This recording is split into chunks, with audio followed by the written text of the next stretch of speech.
Imagine Europe as someone who used to light up every party and now still dresses well but goes to bed at 10. The look is fine, the smile is there, but the energy level is like a phone stuck at 1%. On the surface, everything seems proper.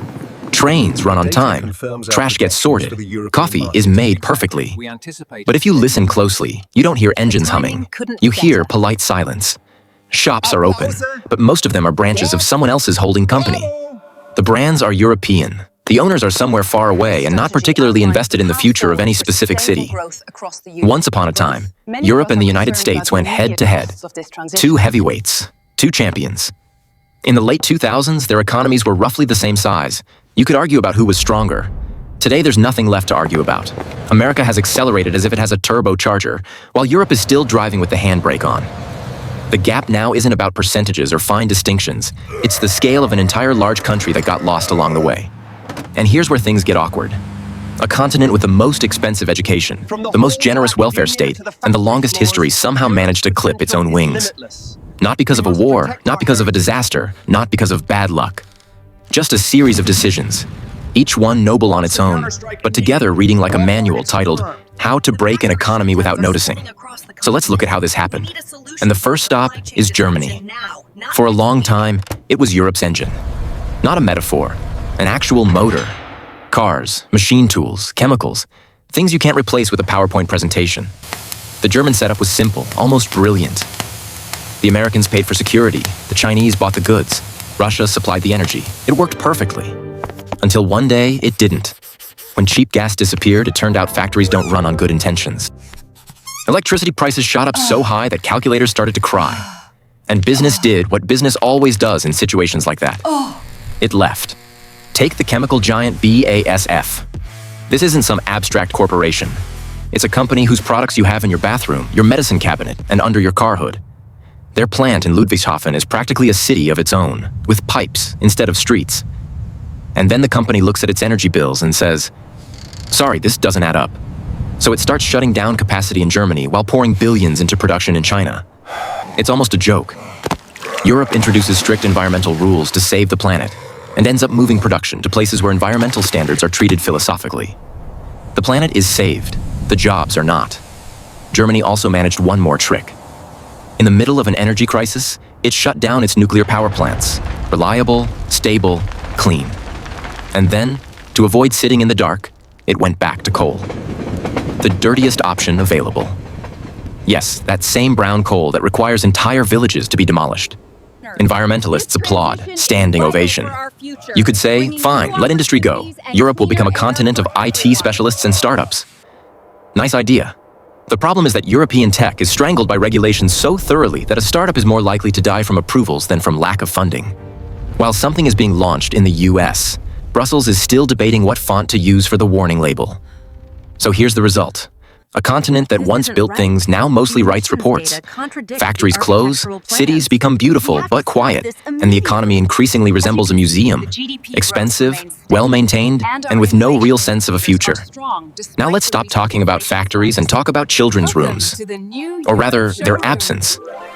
If industry dies loudly and all at once, demography slips away quietly.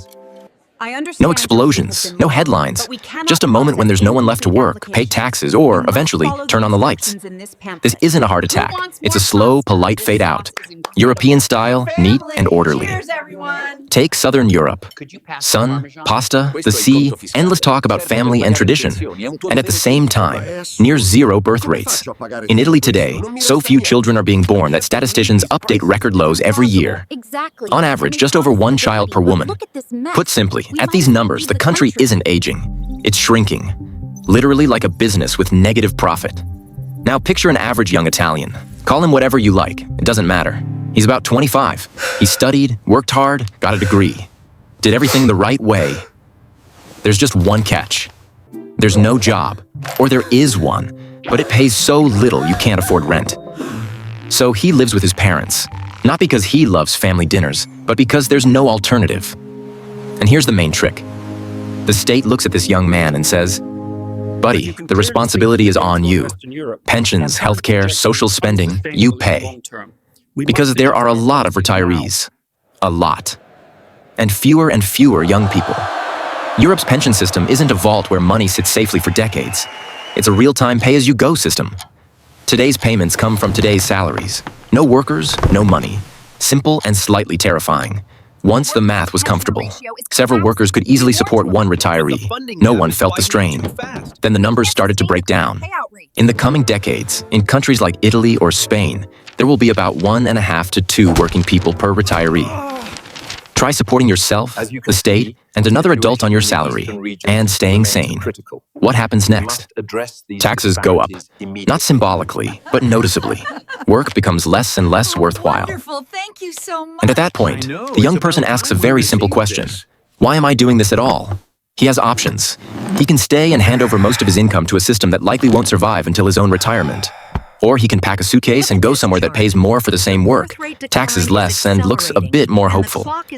And you can guess which option many choose. That's how the vicious circle starts. Young people leave, there's less money. The state raises taxes. Even more people leave. Each step makes things worse, but stopping becomes harder every time. The numbers confirm this without emotion. In Italy today, fewer children are born than at any point in modern history. Fewer than after wars, crises, or disasters. Simply because people see no reason to start families in a system that works against them. Politics only makes it worse. The main voter is older. Tell them pensions need to be cut, and your career is over. Suggest mass migration as a solution, and you get street protests and cultural shock. So a third option is chosen. Solve nothing, borrow money, and hope it somehow works itself out. Spoiler, it won't. And now the full picture is clear. In one part of Europe, factories are closing. In another, children aren't being born. And at the top, everyone pretends this is temporary, that a magic solution is just around the corner. Now let's talk about technology. This is where Europe looks especially touching. Picture a tech conference of the future. A huge hall, a big stage, slick presentations, words like innovation, digital sovereignty, breakthrough. And then you check the list of sponsors and see familiar logos. All of them from across the ocean. The most European thing there is the coffee in the lobby. The modern economy no longer runs on factories or fields. It runs on code, platforms, algorithms, and ecosystems. And here, Europe isn't falling behind. It's simply not there. Like a player who showed up for the match but forgot their boots. Wait, I don't understand. Try to name just one mass-market digital product of European origin that people around the world use every single day. Not a niche service for enthusiasts. Not enterprise software for accounting. Something truly big. Hard, right? Meanwhile, American names pop into your head effortlessly, like ads between thoughts. And it's not that Europe lacks smart people. That's not the issue at all. Scientists, engineers, mathematicians, plenty of them, and top class. The internet, by the way, didn't originate in California, but in European academic circles. But then bureaucracy enters the room. While in the US, a startup is asked, how fast can you grow? In Europe, the question is more like, are you sure you've properly documented user data consent from Slovakia? Slightly different priorities. There's even an unspoken rule in the global market.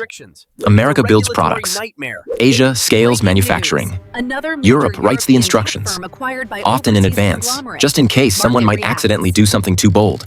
The clearest example is artificial intelligence. While companies overseas compete to see whose model is smarter and faster, European institutions seriously debate what restrictions should be imposed, so AI doesn't offend anyone. The result is a paradox. Regulation exists, the industry doesn't, like seatbelts in a car that was never built. Take any promising European startup. No need to name names, there are dozens of such stories. Strong team, great idea, early funding secured. And then the quest begins. One country has one set of rules. The neighbor has another.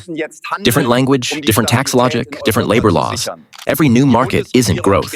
It's a separate bureaucratic marathon. In the US, you launch a product and immediately operate in a single legal space with hundreds of millions of users. In Europe, you're supposedly in a union. But it feels like crossing a border every 300 kilometers, each time greeted by a new lawyer with a folder. As a result, companies don't grow. They either stay small and comfortable, or make the logical move. Sell to someone with a bigger market, faster money, and simpler rules. And here the familiar story repeats. European ideas, European brains. But the final buy button sits in an American office. That's how Europe slowly turns into a talent nursery for other people's corporations. Education happens here. Ideas are born here. Experiments happen here. but scaling and profits belong to others. The continent becomes something like an expensive campus that its best graduates leave immediately after finishing their studies. Now let's talk about the most honest indicator of economic health. Not press conferences, not strategies stretching to 2040. Money. Because money doesn't do ideology. It doesn't read manifestos, believe promises, or vote. Money simply goes where it feels comfortable. And in recent years, Europe hasn't felt very warm. Let's start with habits. In the US, people grow up knowing that investing in stocks is normal. The typical American is more likely to put money into the market than open a 10th savings account. In Europe, it's the opposite. Money likes quiet here. Deposits, insurance, brick, and concrete. Savings sit neatly, barely grow, and pretend everything is under control. The problem is that this love of safety makes the economy sluggish. Companies can't quickly raise large sums for growth because private capital prefers to sleep rather than work. Banks demand guarantees, collateral, certificates, confirmations, and certificates for the certificates. The venture market is small, cautious, and nervous. Imagine you've come up with a promising project, say in medical technology or energy. You need serious money to scale.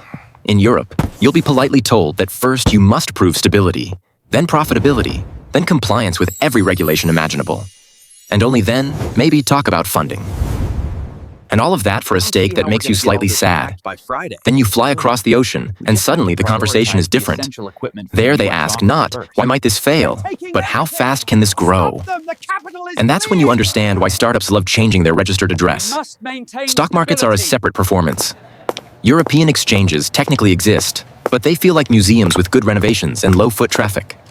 Liquidity is thin, interest is modest, valuations are cautious. So even companies that were born and raised in Europe prefer to go public where people actually pay attention. And so a strange migration begins. Legally, a business may remain European, but its center of gravity, shares, capital, investors, moves to where the market is deeper and appetite is stronger. This isn't betrayal, it's survival. The most ironic part is that Europe actively participates in this process itself. Pension funds, insurance companies, large institutional investors happily invest in foreign markets because returns are higher there. Logical, rational. But there's a catch. Europe ends up financing someone else's growth instead of its own. Even the most conservative European money increasingly works abroad. It's sent where things are faster, bolder, and, strangely enough, clearer. And then Europe buys back finished products, services, and technologies, already with a markup. This creates a closed loop. Capital goes where growth is. Growth accelerates there. The contrast becomes sharper. And the next investor also chooses not Europe. No secret deals, no conspiracies. Everyone is simply making a rational choice. And at some point, you look at the world map and realize money doesn't hate Europe. It just doesn't see a future here worth paying for. Now let's talk about energy, because this is what ultimately decides everything.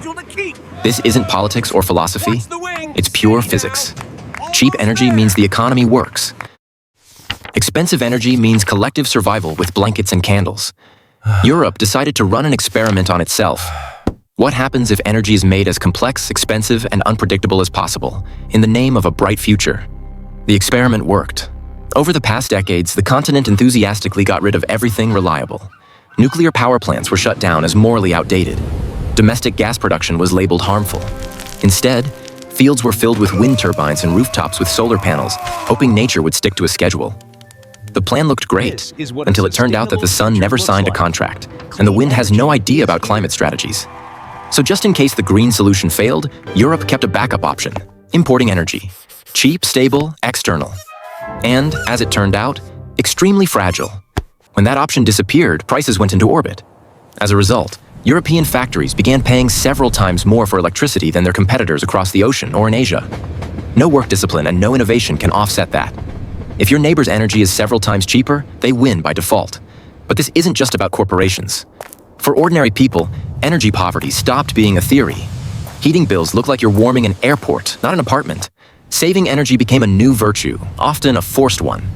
Add instability to the mix. One day electricity is almost free because it's windy. The next day it's outrageously expensive because it's calm. For businesses, this is a nightmare. Try planning production when energy prices jump like cryptocurrency. The most ironic part is that Europe built this system for a world where everyone follows the rules, trades fairly, and avoids surprises. The world changed. The closed power plants did not. As a result, the continent is voluntarily making itself less competitive in order to cut emissions, while the rest of the world simply ramps up production and shrugs. The planet might say, thank you, the economy probably won't, and here we are. Factories have left. Children weren't born. Technologies belong to others.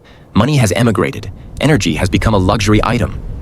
All of this is served with a sauce of strategy, with values and 40-slide presentations. Europe is still beautiful, polite, and incredibly comfortable to live in. If you're already retired. For everyone else, it's a place where the future is constantly postponed, and for some reason, never arrives. The saddest part is that no one pressed a red button. Greenland? Step by step, carefully, the continent made decisions that looked reasonable on their own, but together turned into a textbook example of how to slowly exit the game without noticing. So yes, Europe didn't collapse, it just stopped rushing to live. And the world, as it turns out, didn't wait.